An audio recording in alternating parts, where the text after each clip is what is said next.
What really struck me this year with the online Educa is the number of interested parties that are entrepreneurial, privately run, and from the Middle East, Africa, countries outside of Europe, outside of the US.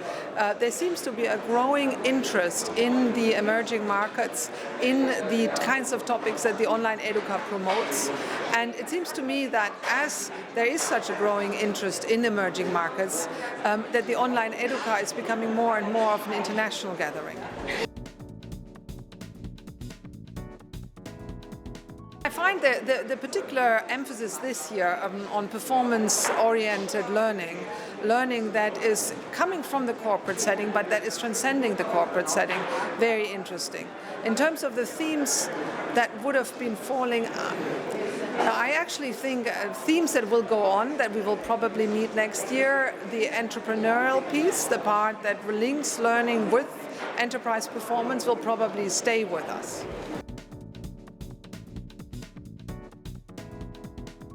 Well, my favorite highlight of this year's online Educa was the discussion of time.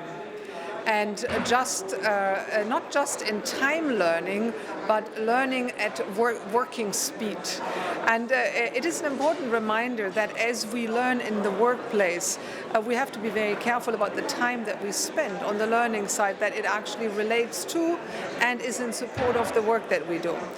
In our line of work with the IFC, many of our clients have a very hard time releasing their employees, their workers, for training sessions. The margins are very thin that they need to meet, and releasing somebody for that means that the learning has to translate in an equal or higher value of the time lost. And so bringing that time dimension in is an extra way of emphasizing the performance-related dimension of learning that we oftentimes in the learning business per se tend to forget. One of the themes this year at the online Educa was new cultures of performance. In many ways, this is the reason why I'm here, because the performance culture piece is what drives entrepreneurial investment in learning. And we're very glad to see that the emphasis is shifting more from the theoretical conceptualizing of learning tools and techniques to really very pragmatic bottom line kind of considerations.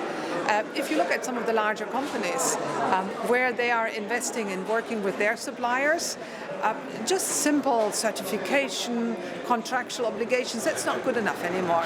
They need to instill in their partners a culture of difference behaviors so that their improvements are tangible in relation to the products that they do. So they really need to use learning to install a culture of performance, and that is where there's really truly a new dimension of learning coming through, and I'm glad the online Educa is picking this up.